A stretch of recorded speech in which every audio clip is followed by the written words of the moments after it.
Okay,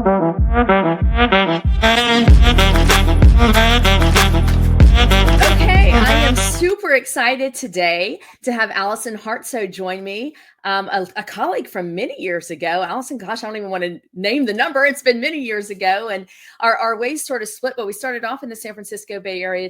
And you are now a published author of an incredible book called The Age of Customer Equity: Data-Driven Strategies to Build a Sustainable Company. And I can't wait to dive into it with you. Allison, welcome to the jungle. Thank you, Katherine. It's great to see you again. I'm so happy to have a book now and have all of that credibility riding behind me. It's been a lot of fun. Well-deserved credibility, no doubt about it. So nothing like kind of getting that out into book form to really prove your own value, right? To work with some very high level people. In fact, I was really impressed with who you got to write some reviews for you. You know, some well-known people like Brian Eisenberg and Gary Angel, my absolute favorite. So how does it feel to be a published author? Tell me a little bit about what you've been doing with it. You know, it was probably the best project I did over COVID, was to take all those ideas that were circulating in my head and just pin them down and put it into a book. So I'm happy about that use of time. And it's been really good. In fact, you know, the other day I was on a client call, and to my surprise, this person I didn't know at all showed up on camera, and she's like, "Look, I have your book." And she had all these little stickies and tabs in it. I was so flattered. It was fantastic. That is fantastic. And, and we should tell people watching this, you're really an expert marketer who uses analysis and data analytics to make marketing decisions. And certainly, you work with companies to do that, but that is sort of the perspective that you're bringing to it. And in fact, what made me even initially reach out to you to want to do this podcast, if you don't mind, I'm going to read this post that you had on LinkedIn. And I thought, that's it. I'm calling Allison for sure. You said, "I continue to see high quality companies have a clear understanding of their good customers. They use data well and seek the growth of mutual value to swell their competitive advantage. With estimates of customer agents coming as soon as 5 years out, the time to earn the trust and love of your customer base is now." Absolutely critical points. And I really want to dive into that a little bit, because the concept of, the customer being so important and being a customer-centric company leading to a customer agent. Explain that sort of transition for me. Yeah, one of the concepts I've been thinking about a lot has to do with time and the limited time that companies may have to reach out and gather customers. It started out with a concept that I was thinking about a while ago, where the concept was around ecosystems. And you may not realize this, but my background is actually as a serial entrepreneur. And so when I think about customer equity, customer centricity, I think about all that in terms of accretive value for a business. And when I took this particular point of view of platforms, it's about one business having multiple avenues where they start circling the customer base. And so, for example, if I like to do road biking, which I do, then maybe you also become the place that sells me skis or sells me vacations or things that kind of follow this string of pearls around my recreational area. And if you consider for a moment that platform is getting, or that ecosystem is getting stronger and stronger as companies get better and better with their use of data. And then you look forward a couple years and you say, well, what is the effect of machine learning, generative AI, the components that we're seeing, which are taking off now? Well, then what I see happening is a little bit of a collision. On one hand, the companies that are very good with data will have this group of customers circled. They will really know them. They will think about how they serve them. They won't pickpocket those customers and just randomly price increase. They'll be really thinking about how they can make their lives better. And on the other hand, you have this well of customers. And in that well of customers, what they will start to do is create an interface to the companies that they care about. So if I have trust in a certain brand and I believe that they have my best interests at heart, I will open the gate for that brand and I will tell that brand that I'm interested in working with them. But I won't necessarily do that as me, as Allison. I might just say to my user agent, I like this brand, I like this brand and this brand. I won't give them much more direction other than the fact that these are brands that I trust. But as a result of that, the brands will not necessarily have an easier time reaching me individually. Because fast forward 5 years, I'm probably not going to use my email that much if I get everything I need through these other streams or I get it through text. I know half the people I talk to now, I talk through text messages, not email. Nobody writes a letter anymore. So as we move forward in time, the ability to reach high quality customers becomes subject to our ability to get through these gates. And that gate is driven by trust. It's driven by accretive value for both sides of the equation. And ultimately, it's driven by the customer's willingness to work with you and say that they want that relationship. Opt into it. I completely agree. I mean, you used a great example, I know one was Zappos. You had a few examples in there saying that let's say that what piggybacking off of what you're suggesting, the more engaged you are with me, the more open I am to sharing my personal information with you. And so that Zappos could say, I know that Katherine buys from these petite stores because she's short, and this is the sort of style that she is, and she opts into photo reviews, so we can sort of use the AI to match images that she likes. I'm going to send her these shoes based on her style, type of thing, so that these are the things that would match her outfits. Tell me a little bit about that. Do you feel like those sorts of capabilities are just customer centric ideals, or do you think people are really working towards that sort of Yeah, so customization? a lot of people call that hyper personalization, and it usually doesn't have it's usually done with the idea that I've picked up certain signals about this person or about their advertising personas, and for that reason I'm going to push information to you about my products. To me, that's not building a conversation, that's not building a relationship, and I wouldn't recommend that as a way to develop a strong sense of accretive customers. What high value customers are looking for from a business isn't give me another coupon, it's make my life better, easier, save me time, find ways that you make my world improve. So using your example about hyper personalization, it almost stops too early because it says, here's a bunch of products I think you would like. And it's like entering a conversation with a narcissist. And all they do is talk about me, me, me, me, me. That is not the relationship anyone wants to have. So instead, that hyper personalization needs to go to the next level of, would you like us to bring this to your workplace? Would you like us to send a gift to a particular person on a particular date? Would you like us to understand how fast your child is growing and estimate what we think their shoe size is so that you don't have to constantly go onto the site and find another shoe in the same size? There are many, many ways easily today we can be of service to the customer base, but it's a two-way conversation. It's not something that you can just at quantity blast, because the person has to give you some of that information in order to make that fly.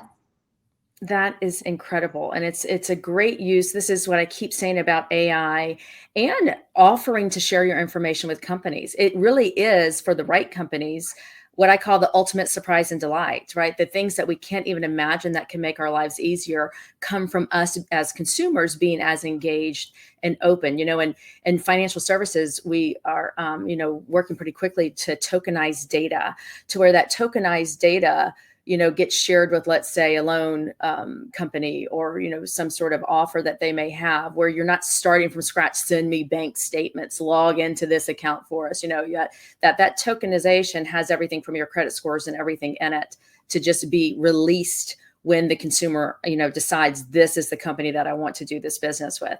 Really, the same sort of tokenization could be developed. I mean, if you think about it, from even a retail center or whatever it is, these are my sizes, these are my preferences. It's like I'm going to release sort of a shopping token for you or something like that. It would be just an incredible world to be in.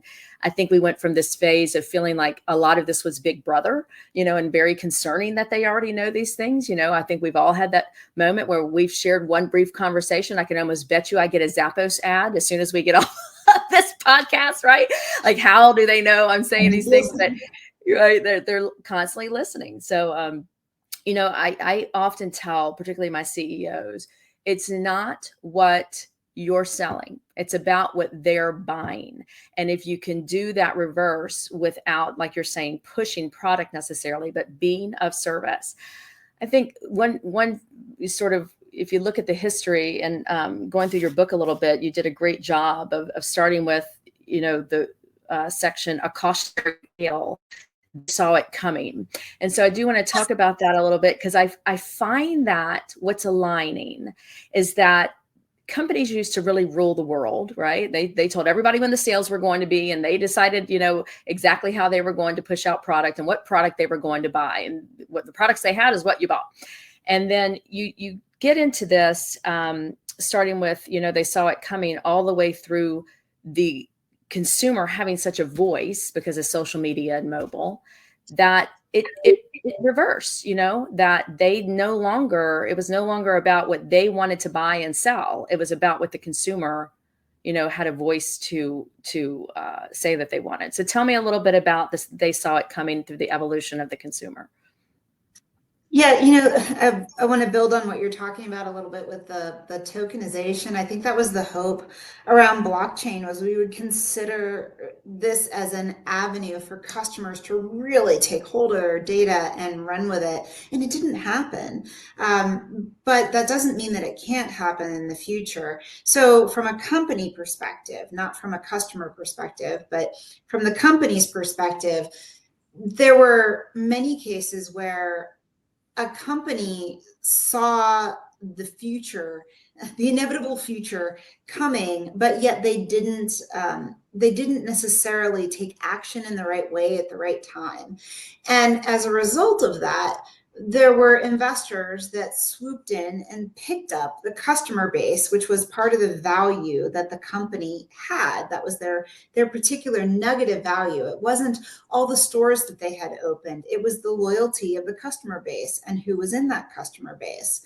So when we think about the voice of the customer, or the customer's power reversing from being company centric and product centric to being customer centric, I do think that's occurring, but it is not always seen by the businesses. One way to help them see that is to match up the right customers for the right companies. In other words, not every customer is a good customer for you. So Nordstrom's is a great example there. Nordstrom is an incredible customer service group. And yet when somebody, and I don't know 100% that this story is true, but I've heard it again and again. The story is that somebody took 4 tires back to Nordstrom and returned them, right? And so we've all heard this story. Maybe it's urban myth, but the concept that it hits on is, I am 100%, happy to be of service for every type of customer. Well, that is not the way that we think about modern business because there are customers that aren't right for your business. And if they're not right for your business, then today they bring back tires, tomorrow they bring back appliances, and the day after, maybe they're returning their oldest child. Who knows? But in whatever scenario it is, understanding the stratification of what is a valuable customer, what is not, is something that customers or companies can't see today. And as a result, they see high value customers. They see one end as everybody who buys a lot from me, and then they hammer them with more advertising as if the high value customer hasn't already given enough and they're going to push them higher. And instead, they miss this movable group in the middle that is really where the revenue is for the business, the juice of the business, the quality of the customer base is often in this accretive middle. These people who are flowing in and out, who have a choice to buy or to not buy, and that is a very good group to influence. But yet if they go for quantity, then they're going for the larger low value customer base, and that lower value customer base can be expensive to market to, expensive to reach out to, and imprecise because they're not pulling it apart by what it is that's actually meaningful in that group. Completely right. And that's where, a lot of these tools that have amazing capabilities, we look at automation, marketing automation, where it says, if this happens and if the customer gets disengaged, then, make these suggestions. It's sort of like, AI. I always say not all artificial intelligence is completely artificial, right? It's your own IP information about your company, that massive knowledge base, that massive data dump that gives, when there is an engagement with the customer through, let's say, an AI bot, it's from human input, right? And that is where the value of a lot of people, particularly in an operations position, who may need to start looking at other opportunities because AI would take their role.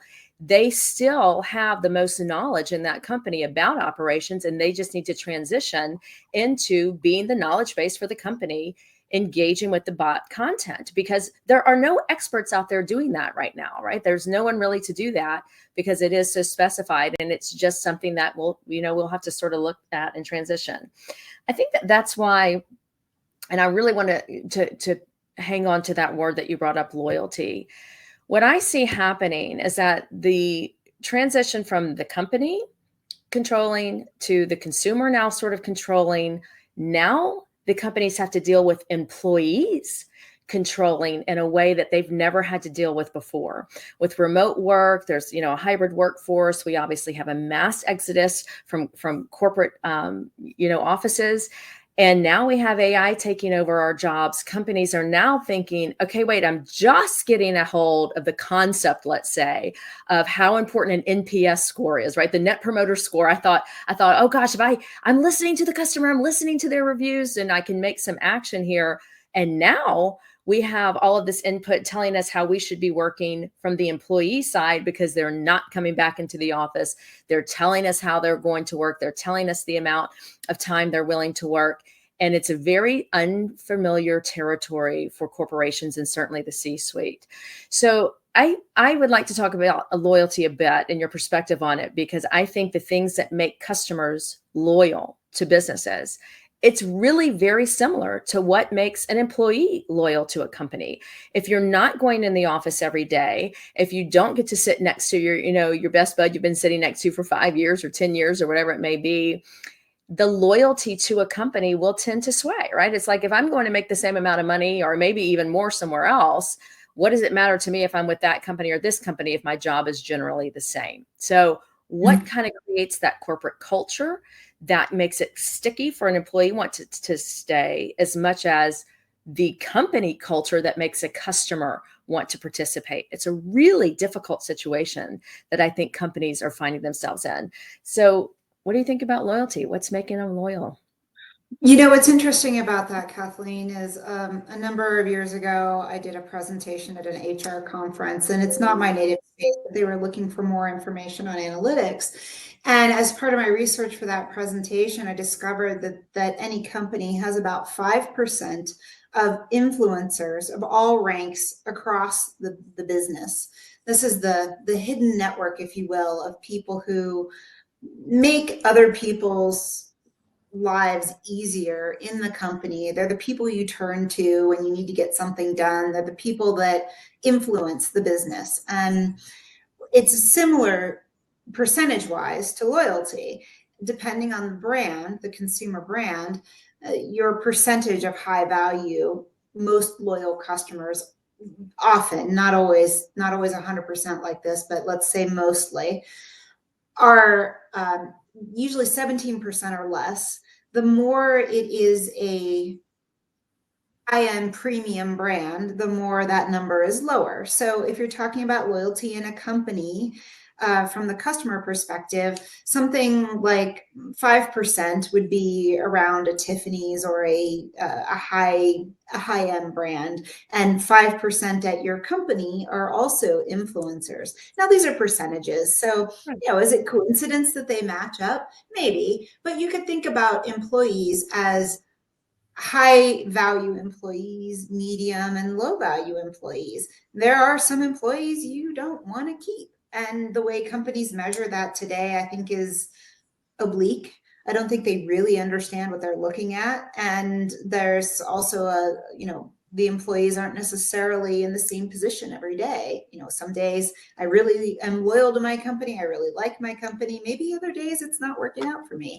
So it's a dynamic number, but not so different on the customer side. Customers are dynamic as well. Some days they are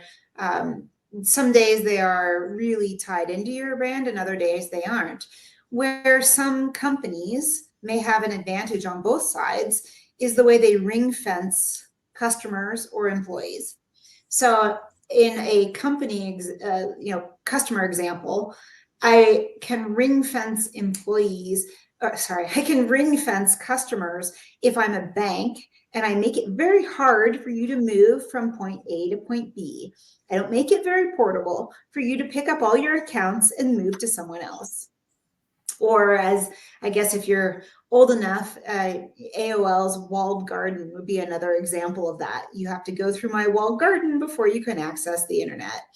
In the employee sphere, there are probably similar things that a company either has to put in play or doesn't have. Maybe it's location, maybe it's the type of work, maybe it's pay.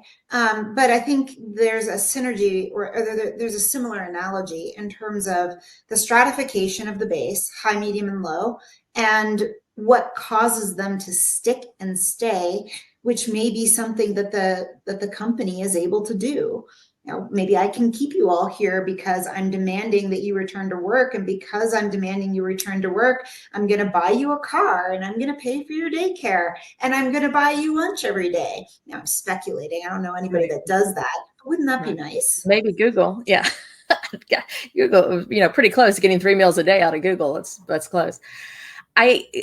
So here, completely agree. And if you think about what the company needs from a customer, they need that customer to be engaged and ideally to purchase something, right? Most of these companies are for-profit businesses. We hope that they're leaning towards the spectrum of caring about the customer and in service to the customer more than just about the bottom line. But nonetheless, they need them to be engaged to actually purchase something.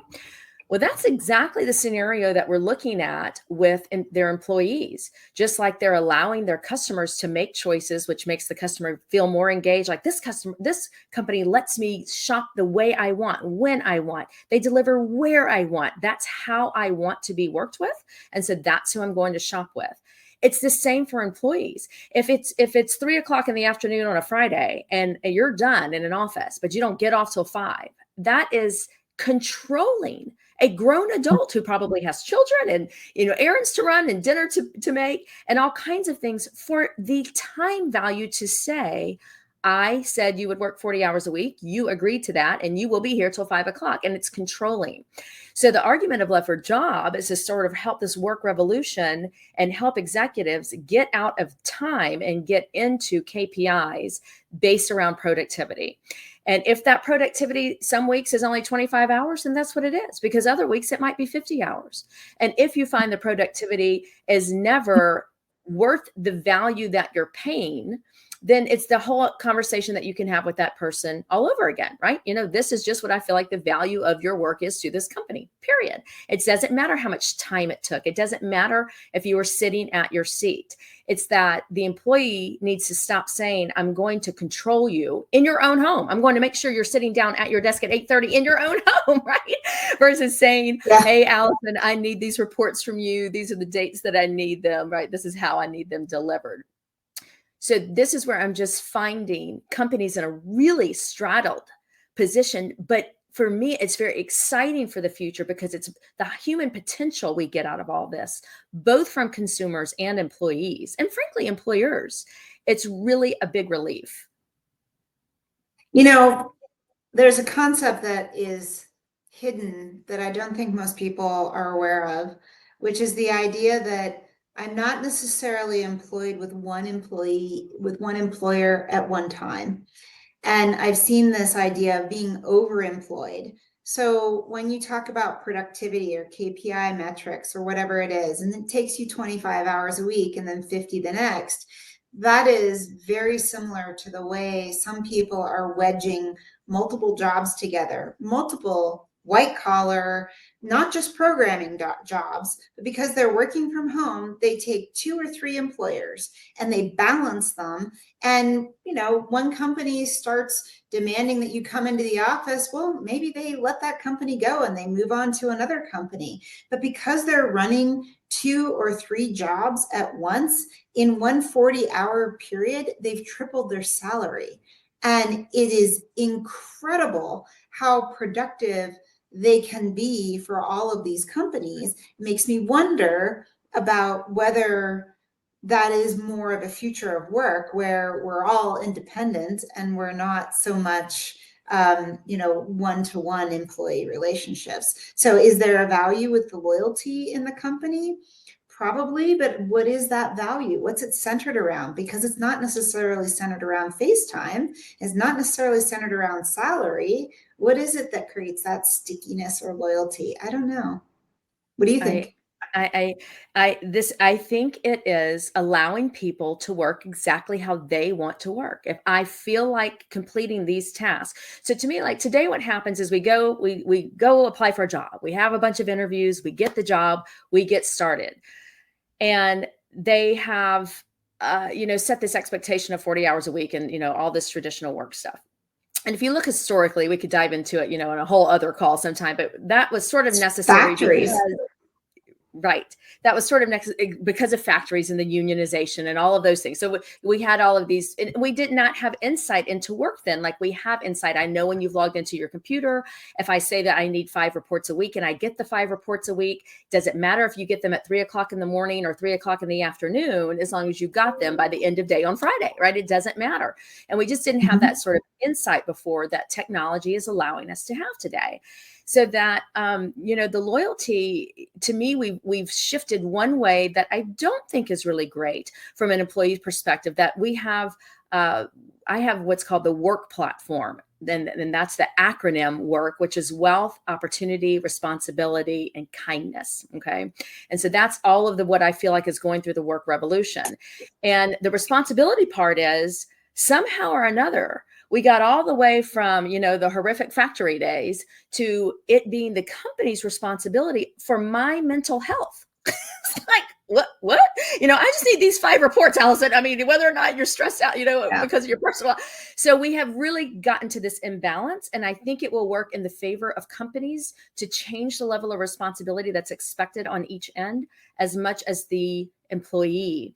But I do think what could happen is that we relook at the agreement of an employee relationship altogether. So just like what you're saying, maybe we're a bunch of independents. We have 4 side hustles. I might be on rover.com, walking dogs at lunchtime over here, and then, driving Uber at night and doing my reports during the day, right? It's however I need to make ends meet, but there is a responsibility to deliver, right? And so that there might be a re-engagement of an employee agreement, maybe quarterly. Maybe it's every quarter. These are the KPIs for this quarter. This is what we're, particularly if you're a developer, very simple, right? Some of these jobs are more simple to say. If you're a developer, it's easy to say this is what I expect to get out of this technology at the end of the quarter.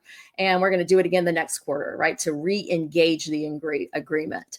I would think that's just like a customer. You're constantly having to re-engage them to agree to come back to you. Yes and no, but there's also this concept of a product death spiral. And so let's say that we re-engage every quarter and I give you KPIs and some percentage of people don't meet those KPIs. And every quarter there's a chunk and another chunk and another chunk. And I keep spiraling the group of customers down in a way that I can hire or that I have in my company. But the fact that I have let go of a particular group of customers isn't just affecting the choice of the people I let go. It also affects the people who are staying, who now decide, well, maybe I don't want to be here, or maybe I'm next, or whatever. And it's the same thing with the customers. So if let's say I have a grocery store, and in my grocery store I have 1,000 different products, but certain products don't sell well, so I pull those products off the shelf. Well, now there are fewer customers that have reason to come into my store. So in the same way, you can invoke the product death spiral, or you can invoke the employee death spiral. It's that hidden effect, or sometimes we call it a halo effect, for the direct action you're taking that you think is the outcome. You're measuring against KPIs and you assume people will stay if they don't hit those, if they have hit those KPIs, but you discount the effect of letting certain influencers go who might have been part of that 5%, who might have a broader halo effect. It is hard to see if we just look at data. So that brings me back to a point that you made a few minutes ago about kindness, which is, I think, one of the keys that is often overlooked. Kindness, trust, these components are difficult to measure. We don't necessarily see them. We know them when we have them, but we don't necessarily measure them well. This is a human element that the AI avenue will not conquer for 30 years, a pretty good stretch of time. And even as much as if you play around with tools like Replica is a really good example. It's spelled with a K. It's an AI agent that's been out there for a long time. And it was put together by this woman who had lost her husband, and she wanted to be able to talk with him. So she mined all his communications and created this fake person who was someone she could talk to. But then as a result, it became this little agent that you could fire up and, would chat with you and help improve your mental health. But if you look at systems like that, they are still not human. And it's very clear. They're not exactly kind. They're not exactly trustworthy. They're running through algorithms. And every now and then you get that, the disillusionment of the fact that you're dealing with an agent, not a person. So back to the point, I've got employees that maybe flow through different metrics. I've got customers that flow through different metrics. We must always be careful to put the human element behind this data, this AI, this analysis every time. Otherwise, we end up with really bad decisions. We cannot, really, you're only looking at about 20 years of really good data that it started, right? That's when it started. Really good data is probably only maybe a decade old. Katherine, there's never good data. It's always a mess in one way or another. It's always, but at least access to really good data. It may only be a decade. And so the pain point we're still struggling with, you being, deeply entrenched in this every day, is making sense of it and then having, executives act on it. And I think that's still a story where we are on a disconnect disconnect. So to think that we're going to take AI, which does not have sentiment levels that I feel like a lot of people talk about, certainly not engaged sentiment levels. I understand that there's certainly lots of words that people are using that AI does a pretty good job of measuring sentiment. But I think taking action out of that without a human being, sort of being very confident, like you're saying, trust. Do we really trust these systems just yet, that we're just sort of engaging with ourselves? We have a long ways to go. I could not agree with you more. I think that is the bulk of what I wanted to talk about. This has been such an incredible conversation. I could just, sit here all day with you, because I just knew that there would be these similarities between our worlds and what we were really interested in. And I didn't realize you had this much employee interest in data too. So we'll definitely have to have another conversation soon. But any last thoughts? I so much appreciate your time, Allison, today. Any thoughts or wisdom that you want to share with anybody? Well, I think it goes back to the quote that you read earlier, and thank you for that. The idea that companies have a limited time to really get to know their customers, capture and keep those customers. And it's not a forced capture and keep, it's a constant being of service to your customer base.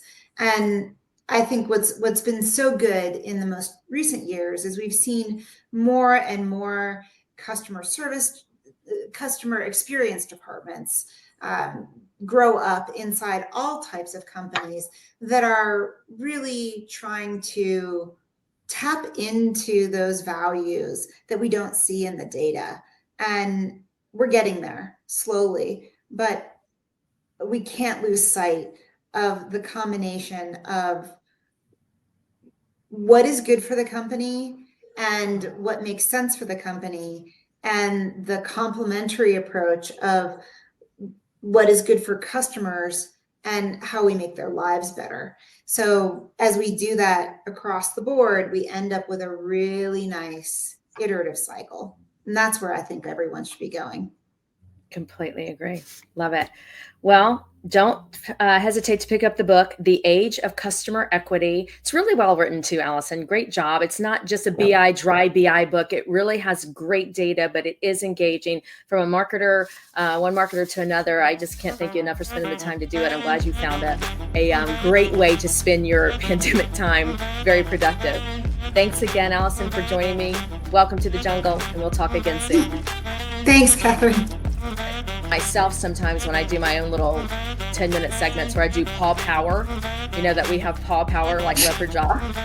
So will you humor me and do this with me? So I'm gonna let's just do. Okay, we're gonna. Where do you want to put it? Like here? Yeah, like right in the middle. Yeah, right there. Right in the middle. So we'll just do like 1, 2, 3, paw power. Okay, 1, 2, 3. On the camera.